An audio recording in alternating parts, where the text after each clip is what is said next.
Bonjour à tous et bienvenue dans ce Vivez la Vendée un petit peu particulier. Vous l'avez vu, nous sommes revenus à l'intérieur des locaux de TV Vendée et Anaïs vous donne rendez-vous demain pour un nouveau numéro. Nous, aujourd'hui, ce qui nous intéresse, c'est l'Innovation Week. On va consacrer les 8 prochaines minutes à cet événement qui revient cette année pour mettre en avant, pour un public assez entreprise professionnelle, on va dire, tous les enjeux autour de l'innovation numérique ici en Vendée et au-delà. Et pour en parler, je reçois en plateau Nathalie Gosselin. Bonjour Nathalie. Bonjour. Élue régionale, adjointe aussi au numérique à La Roche-sur-Yon Agglomération. Et à vos côtés, on a Christophe Rondeau. Bonjour Christophe. Bonjour. Premier vice-président à la CCI, ici en Vendée. Alors, ce qui nous intéresse aujourd'hui, c'est cette Innovation Week avec une version ramassée cette année. On passe à 2 jours. Ça commence aujourd'hui. C'est donc jusqu'à demain avec donc une édition anniversaire aussi. Tout à fait, 10 ans déjà, 10 ans d'innovation, de rencontres, et on en a fait un événement effectivement, on va dire qui revient régulièrement et qui est très publicité par les entreprises. Donc voilà, 10 ans, on a fait une version plus courte parce que on va y avoir vraiment des moments forts avec une soirée de clôture, on pourra revenir dessus, qui sera assez exceptionnelle. Avec un invité de marque, effectivement, on en Exactement. parlera. Un public ciblé, un public B2B. Voilà, c'est ça. C'est un public essentiellement sur les entreprises avec effectivement 2 temps quand même sur cette planning plus ramassé, 2 temps. Un premier temps dédié aux entreprises tout public, on va dire, et puis un second temps sur les entreprises qui font le numérique en tant que tel. Alors, le tout public, c'est aujourd'hui, lundi. On s'adresse plutôt à tous ceux qui veulent s'informer, c'est ça, sur les évolutions numériques dans le monde professionnel. C'est s'informer, c'est aussi partager, c'est aussi trouver et découvrir peut-être des nouveaux prestataires pour aller plus loin et puis être sensibilisé aux différents sujets du numérique. Et peut-être oser poser des questions aussi, voilà, qu'on n'ose pas forcément poser le reste du temps. Tout à fait, on est sur des formats ateliers, souvent des petits nombres, 20-30 personnes, donc ça permet effectivement de poser toutes les questions qu'on a posées. Et puis demain, alors là on est sur un public, non pas plus sélect, mais en tout cas plus informé, plus expert. Plus averti, oui, tout à fait, parce que là, on parle aux entreprises qui font du numérique. Donc, on va aller encore sur des sujets. Alors, même aujourd'hui, on va parler d'IA. Mais là, demain, on va rentrer dans des process métiers, comment on utilise l'IA, comment on apporte l'IA à sa clientèle, comment on va les aider dans certains métiers. Un atelier aussi assez fort qui...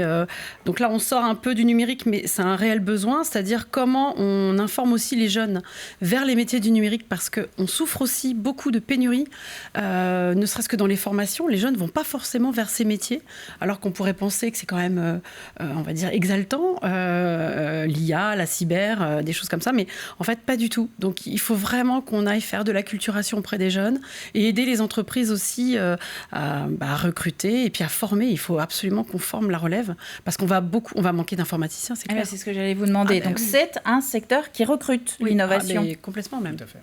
Qui recrute en plus à des niveaux de plus en plus élevés. En fait, le niveau a vraiment augmenté avec l'arrivée de l'IA, les data.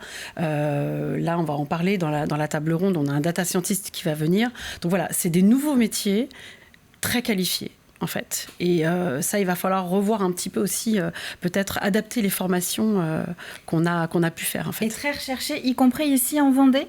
On n'a pas le choix. C'est surtout qu'on n'a pas le choix, et on va tendre vers ces métiers-là, et les besoins sont là, donc il va vraiment falloir qu'on accueille et qu'on accompagne les jeunes vers ces métiers. Ouais. Dans les entreprises, donc suivies, encadrées par la CCI, ce sont des secteurs qui reviennent régulièrement dans les recherches d'embauche ? Tout à fait, on est effectivement un gros besoin de sensibilisation, malgré tout que tout le monde soit bien informé. Et sur l'embauche, évidemment, les nouveaux profils, il y a 2 sujets, il y a les nouveaux profils qui nous rejoignent et qui sont souvent un peu plus sensibilisés ou qualifiés sur ces sujets-là, et puis les personnes déjà en entreprise qu'il faut aussi accompagner et pouvoir faire monter en compétences sur le numérique. Alors on a commencé à l'effleurer. Ce qui est intéressant sur cette Innovation Week, alors un petit peu comme sur les éditions précédentes d'ailleurs, c'est les formats différents. On a des tables rondes, on a du partage d'expériences, donc on a aussi bien de l'information descendante que vraiment de l'échange. Puis peut-être on ne l'a pas dit, mais effectivement le format du lieu, puisque aujourd'hui on est répartis sur l'ensemble du territoire. Donc on va avoir des échanges et des ateliers. Il y en aura au Perrier, il y en aura aux Herbiers, il y en aura au Sable d'Olonne et à Mareuil-sur-Lay. Donc vraiment répartis sur l'ensemble du territoire dans différents formats. Et puis cet après-midi en format plus table ronde au niveau de la CCI à La Roche-sur-Yon. Parlons un petit peu de la soirée de clôture. On a commencé à donner quelques petites infos. Demain soir, donc, on marque le coup de ce 10e anniversaire. Alors, je ne sais pas s'il y aura des bougies, mais ce que je sais, c'est qu'il y aura Frédéric Mazella, et que ça, c'est un Vendéen qui est connu de quasiment tout le monde. Tout à fait. Et cette soirée de clôture n'aura pas lieu à la Loco Numérique, comme d'usage, mais au KM, donc dans la salle de musique actuelle de La Roche-sur-Yon. Parce que, voilà, on est déjà... C'est complètement clos au niveau des inscriptions. On a eu beaucoup de monde présent. Parce qu'effectivement, ça va être une table ronde assez intéressante. Puisqu'on a Frédéric Mazella, donc Blablacar, pour ceux qui ne le connaissent pas. Qui va venir justement... Vendéen, il est bon de le souligner quand même, du côté de Fontenay, très important notamment. D'ailleurs. Effectivement. Voilà, et donc il a lancé après Blablacar. Et étrangement, il n'a pas voulu l'installer en Vendée, son siège, mais en tout cas, il est pourra chez en nous. Discuter. Et puis effectivement, on aura aussi Philippe Latombe, qui est député vendéen et très au fait des sujets aussi de souveraineté numérique. C'est un sujet très important qui va avec l'IA, qui va avec les données. Et on aura également la présence de Pierre Gérardeau de Crossdata, qui est data scientist. Donc lui pourra nous parler aussi de son métier. Donc ce sera assez intéressant. Et on a un témoignage d'entreprise, donc HydroKit, qui utilise déjà l'IA au niveau de son entreprise. Est-ce qu'on a quelques exemples justement, de cette utilisation de l'IA dans nos entreprises vendéennes ? Ça prend quelle forme ?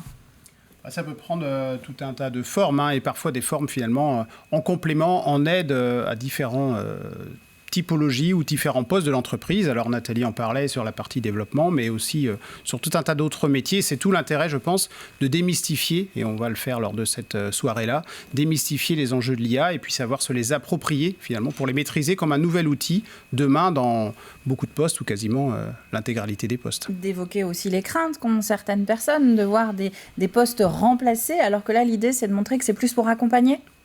De mon point de vue, voilà, ça va permettre effectivement d'accompagner et puis de faire évoluer les différents postes et d'aller plus loin sur les différents sujets. Ça va dépendre des métiers de chacun, mais effectivement, certains métiers vont vraiment se transformer. Clairement, ça va faire partie des compétences dans le CV, c'est-à-dire que quelqu'un qui met dans son CV, qui maîtrise les logiciels ChatGPT, qui maîtrise les différents prompts, mais ça, vous pourrez venir pour voir un petit peu comment ça fonctionne, qui maîtrise l'IA tout simplement, ça fera partie d'une compétence qui fera la différence. Dans les métiers du droit, du juridique, les avocats l'utilisent déjà énormément. Parce qu'en fait, il rédige très bien, sans faute. Il utilise les bons textes de loi, parce qu'il est factuel, il va chercher les... Mais après, il faut savoir l'utiliser, parce qu'il faut aussi avoir un œil averti et professionnel pour corriger l'IA, parce que c'est pas une IA qui est toujours dans le vrai, donc il faut faire très attention à son utilisation. Donc bien sûr qu'il faut être vigilant, comme tous les outils. En fait, il faut savoir l'utiliser correctement et avoir déjà de bonnes notions dans son propre métier pour l'utiliser. Et justement, pour avoir ces notions, l'Innovation Week, c'est l'occasion d'avoir toutes ces infos. Merci Nathalie Gosselin, Christophe Rondeau d'être venus sur le plateau de Vivez la Vendée. L'Innovation Week, c'est donc aujourd'hui et demain, un petit peu partout en Vendée, vous l'avez entendu, avec cette grande soirée de clôture qui est organisée demain soir. Demain, nous, sur l'antenne, c'est le retour d'Anaïs Escalona dans votre Vivez la Vendée. À très bientôt sur TV Vendée.